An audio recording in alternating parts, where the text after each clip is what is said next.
brief introduction. Obviously, I've been watching the United stand for some time, but when did you get involved, and sort of when did you get involved in the form of fan media, as it were?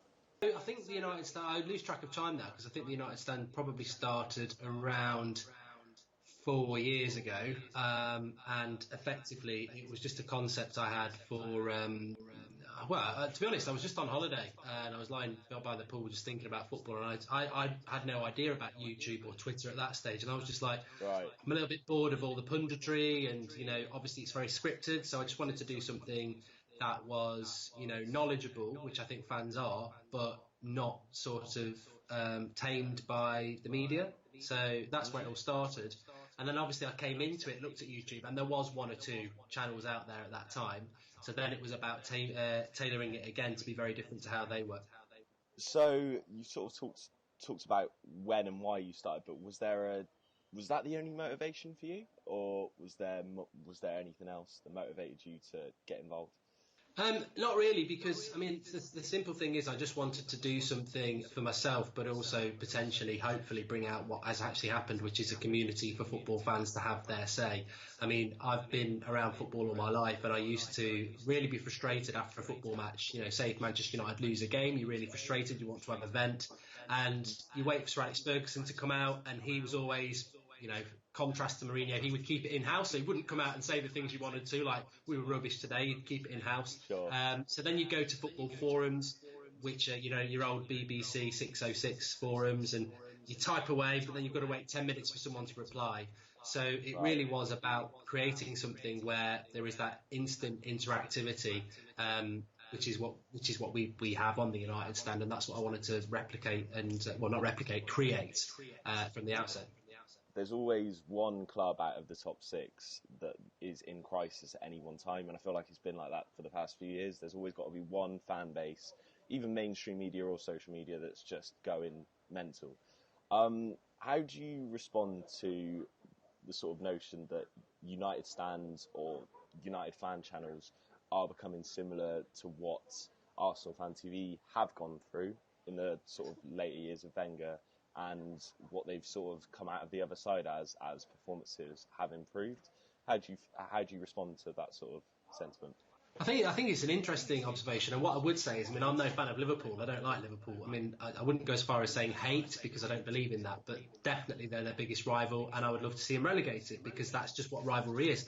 But Liverpool have had 30 years of no Premier League titles, and I've enjoyed that. It's been very much, they've had little peaks in winning cups, but they've been miles off titles until now. And I think, in fairness, there's not really been any Liverpool outlet that's sort of done that. I think Arsenal Fan TV, you're right, they did create this sort of negativity around Wenger, which I understand, which really vexed their fans, and obviously that became very mainstream because of people such as your Troops and your DTs and your people like that.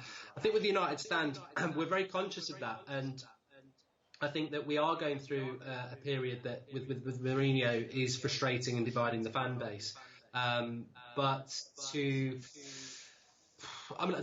suppose, to be blunt, do I think that it's created views like Arsenal Fan TV hadn't levelled at that? And I know for a fact that United stands not about that, and I know for the fact that we do try to get both sides.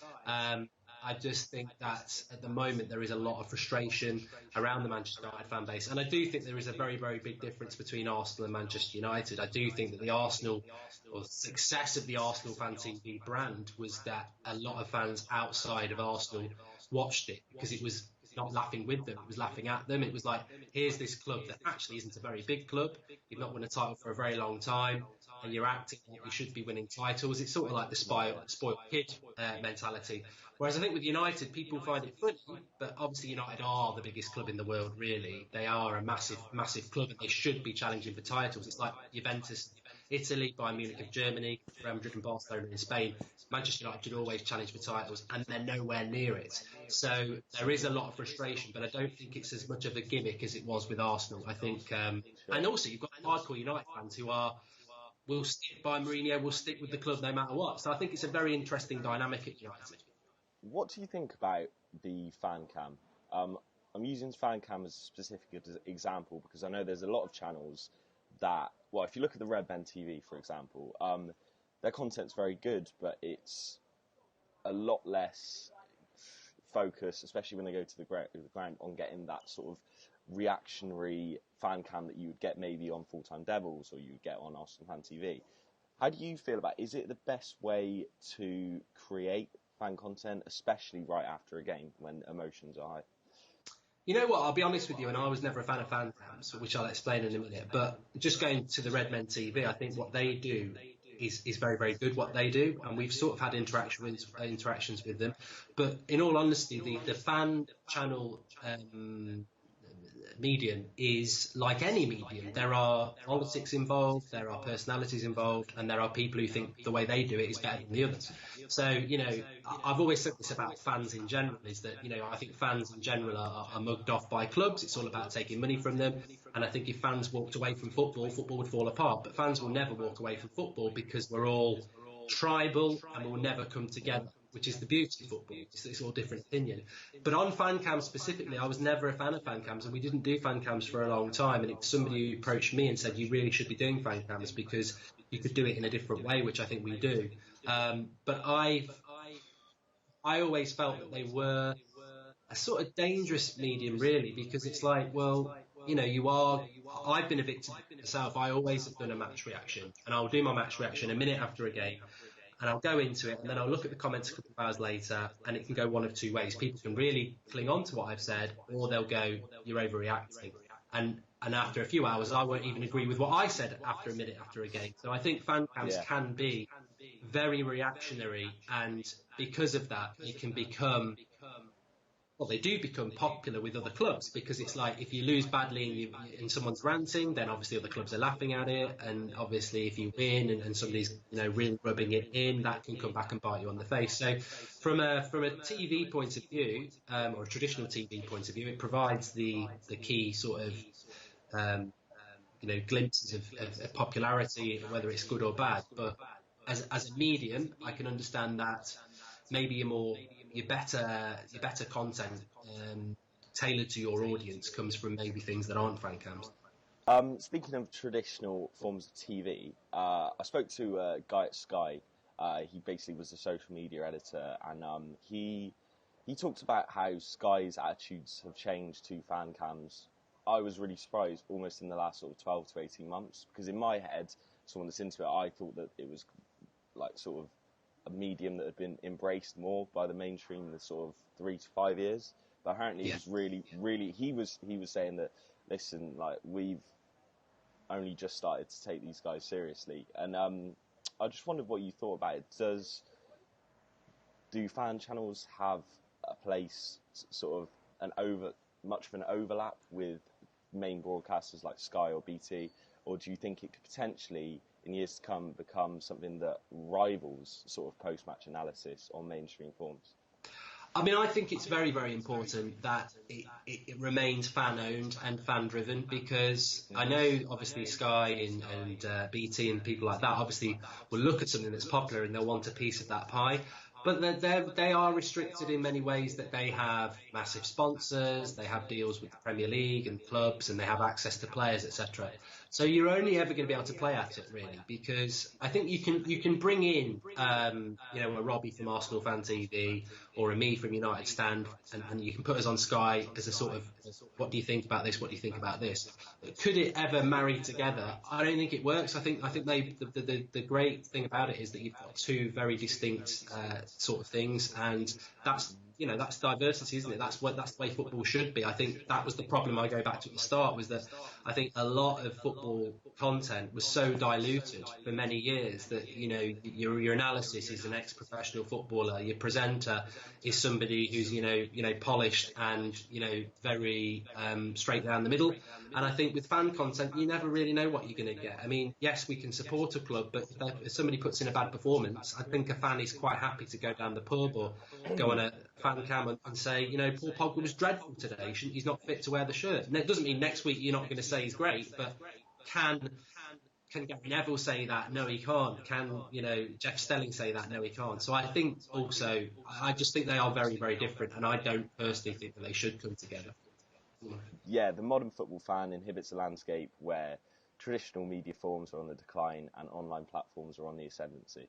Yeah, I would agree. I mean, I always look. I know we live in a society where people have access to games online, not legitimately. But I would, if it's on BT and it's on Sky, I will always watch that platform rather than not pay for it and go and stream it illegally. I do think that the football landscape in the UK isn't great in respect of I'm a Manchester United fan, I've got money in my pocket, I should be able to watch every United game on TV. But what they do show, I enjoy. I think they have their place, and I think I read the other day that BT or Sky, their viewership's gone up in the last few months, so that's a good thing. But you're right, the quote is correct in the sense that there is so much out there for fans now that they can get involved in, whether it's your traditional forums, your YouTube channels, your Twitter account, Instagram. There's so much out there. It's so much more accessible than it was 10 years ago. And I think that fans, because they can engage more and their opinions are being listened to, even if it's just on a tweet, they are becoming more interested in football. They're becoming more educated in football, and that is only growing the football brand in general. So I spoke to. Are you familiar with the Anfield Wrap? Sort of an I magazine. know of them. Yeah. Yeah. So a guy called Neil Atkinson. So he's referencing sort of the beginnings of sort of interactivity with fans and what Five Live still do, and sort of basically the form of the phone-in. He basically thought that was something. The age of the phone-in was over, which I didn't necessarily agree with. Obviously, you have a lot of post-match phone-ins on your live streams, which I watch quite regularly. How does the stuff you do differ to something that you'd find on TalkSport or Five Live? Well, having been on, I don't think I've been on Five Live, but I have been on numerous shows, TalkSport and things like that. And having been somebody on those shows, you will be told a day before you're going to be on that show, if you're a guest, unless you're phoning in. And even if I think you put in a queue, they want to know what you want to talk about, this, that, and the other. So it is still very sanitised. I think what we do on the United Stand, as I've been a victim of it before, is sometimes you'll get a caller on and they will just be abusive or everything like that. You want to stop that, but the positivity of that is I never know who's coming on the show. So that's so real. I would totally disagree with the opinion that's gone because or it's on the decline. I think it's, for us, from the United Stand point of view, we've just started the Discord server, which is a sort of a mix, it's a fusion of forums where you can type, but it's also voice chats where people are talking. We can pull people into our content as well.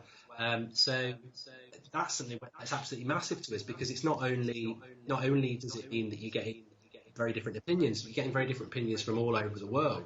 So I think I would actually argue that as long as you are packaging your content up so that your audience is interested in it, I think it's got way more mileage in it, and it's something that we really have embraced from the start and want to embrace, because you're always going to get a caller that maybe not be so interesting, but you can get a real diamond in there who comes on. Like last night we had 3 callers on, and every single one of them said something that really got me thinking, which for somebody who sometimes does 2 days a show and lives, breathes Manchester United, it's really refreshing. And if I'm thinking, I know our viewers are as well. So no, I think it's great, and I think again the change, the difference between a Radio 5 Live or a TalkSport and what we do is, again, it's that difference between what Sky and BT do and what we do. It's the same subject, football. The content's going to be very, very different. I'd say a lot of people in this sort of sphere that have gone viral to an extent. You look at the likes of Troops, DT. They've the list goes on. There's been sort of a lot of trolls that have come out of that. How do you deal with that on a personal level? I think, I often get asked how you deal with it, and I think it really does come down to personality, because I wouldn't want to say there's one size fits all. I think that you've got to have thick skin to do it in the first place, because you are putting yourself. You can't go out and do a fan cam. You can't go out and present a show, put your face on something and then cry because somebody gives you a little bit of negative feedback. Obviously, that will include abuse. I think for me personally, it sort of hit a peak in the summer, and I sort of had to do a bit of readjusting, because I was like, maybe the way I'm communicating myself is feeding this, and in that sense it's like, well, I'm very pro Manchester United and very dismissive of anything else, although I do watch a lot of other sports. So I was like, well, actually, do I need to be constantly saying Mo Salah's overrated or Eden Hazard's poor or this, that, and the other? Maybe I should actually start expressing some of my opinions that aren't totally about United and be a little bit more even-handed instead of just trying to goad people, which is probably what I was doing. Right. So I've tailored the way I certainly on my account, I've tried to be a little bit more about what I really am like about football. It isn't all just about United. And that has been received quite well because I do get a lot of people following me now who are Liverpool fans, Chelsea fans. You still can fall into that trap. Like this morning, I just said something about Memphis Depay, and a lot of people jumped on that view. So the people are still there, but I think yourself, never excuse the abuse, but you can feed the trolls, or you can try and just be a little bit more even-handed. And I think that's what I've tried to do personally. Not with the United stand, because that's always my personal account, and that was where I was getting the abuse anyway. Ball Street, fan collaboration, the Real Football Fan Show, are those all things you're sort of relatively familiar with? Yes. So obviously Channel 4 Football Fan Show presented by Robbie, and you've got, Ball Street is just, sort of a curation of content independent like producers every week. How is that benefiting the sort of the medium of fan media? The United stand came in, and the United stand has always been, sort of, I wouldn't say abrupt, but it's got its own voice. And I think there was an expectation that we would fall into line because we were small and new, and we were like, well, no, we're not going to tame what we want to be. So there's always been a bit of a, we've never really wandered into that world, although over the last 12 months it has got a little bit better. My perception of it was, when you talk about sort of what Full-Time Devils used to be part of something called Fremantle Media, and they owned about 4 or 5 channels, and Fremantle Media obviously is like Britain's Got Talent or something like that. So I was always a bit uncomfortable with that. It's like, well, ultimately you're presenting yourselves as fan channels, but behind it you're owned by TV companies. So what's the line? Have you got freedom to say what you think, or are you trying to get into bed with the clubs, in which case you're going to dilute your content? So I was a bit, but that's changed now. I think that Fremantle have sold those channels off, and they've gone independent, which is great.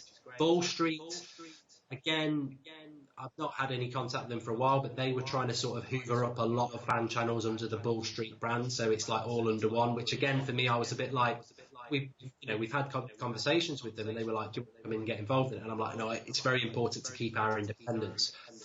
The Channel 4 thing with Robbie, at the end of the day, I think that's going back to what we were saying before. That's trying to take fan content and make it mainstream, which actually on a Channel 4 platform at midnight, I think works well. When you think of traditional programs like The Word or things like that, it used to be very late night and more freedom after the watershed. So I think that's quite an interesting concept. But having watched it a few times, I think it never feels like it gets going for me in half an hour. It's good, but it feels very TV, like this segment, this segment, this segment. And I think the great thing about fan content is you hit on a good topic. You can have an idea of what you want to talk about on a United Stand show at 8 o'clock, but if you hit a good topic, that can become 15 minutes instead of maybe on TV you've got 2-3 minutes. So I think it's good. I think it's what it's trying to do. I think the message is good. I think they're trying to bring these content providers together who are all independent, some are very small, and give them opportunities with brands. And it's not just marketing and ins into the industry. So there is a positive side. I think also, do you step away from do you dilute things a little bit, and are they trying to take us down this TV route, which I think they work well in tandem, not together personally. Another thing that Neil Atkinson said to me, which I found quite interesting, was that he believed actually mainstream broadcasters were taking elements of fan channels. So, for example, Monday Night Football, getting their football people to backing their football people to talk about it, but more, instead of being reliant on the rights to the footage, more the characters of the people that are presenting. So you'll see endless clips like of Neville and Cara have a heated debate about, and it won't necessarily be something that's strictly to football. His opinion was that that was kind of something where mainstream broadcasters meant, right, this is what these fan channels are doing well. They're coming for the emotion, they're coming for the people. How can we, in a sort of sly way, push that into the stuff we're putting out? Would you agree with that? I do. I agree. I do agree with that, and I think it's something I've noticed a lot as well. You do see these clips going viral a little bit more, and you mentioned Neville and Carragher, and I think the great thing about those two is that they do work well. They have a. It doesn't feel false, and uh, talking about the person we spoke to from Sky, then TV is. TV is TV, isn't it? It's all about the viewing figures, so they will try and push situations to make it feel real when maybe it's a little bit staged. But I think with Carragher and Neville, they are passionate about their clubs and they could naturally wander into a real natural situation. I think if they've got the right people there, then why not do that? And I don't blame them for doing that. I think it is something that they can take from fan content and bring it into theirs. Again, I do always think though, because you're on Sky or BT, there will be sort of they can walk up the stairs, but they can only go so far, because I think with fan content, you just don't have the barriers, rightly or wrongly, that you do have on TV. I mean, Gary Neville cannot say, I think Marouane Fellaini is a terrible player and should never wear a Manchester United shirt, because he'd get absolutely slated for it, even though he's probably right. And the same with Carragher, he can't say that about Jordan Henderson. They can skirt around it and they can make really good content and they can go into other areas. And I as a viewer, I think that's more interesting to me. I do tend to turn off after a match. I like what Sky and BT do with a football match, and I do like a bit of the commentary. But after a match, unless it's like going to get a bit heated, I want to turn off anyway, because that's sort of what I want to see. I just don't want to see dry, boring content. And to end, in your words, what does fan media now have to do to grow and become something bigger? I genuinely just do not know, because I think technology is moving so fast, and you've got things like VR coming in and how that could work, if it works for football.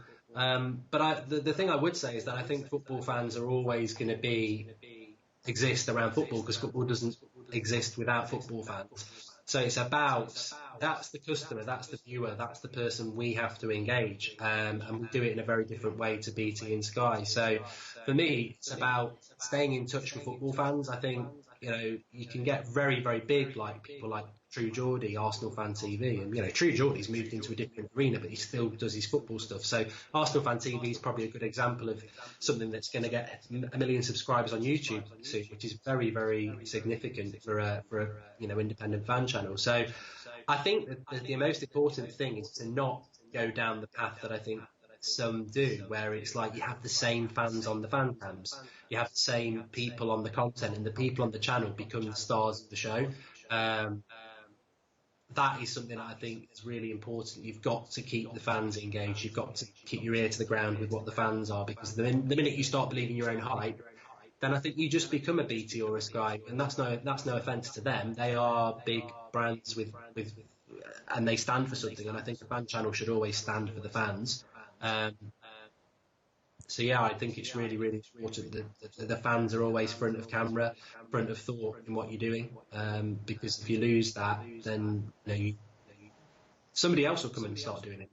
I think fan content will be around for a long time, and I think it's going to be interesting how it evolves over the next few years.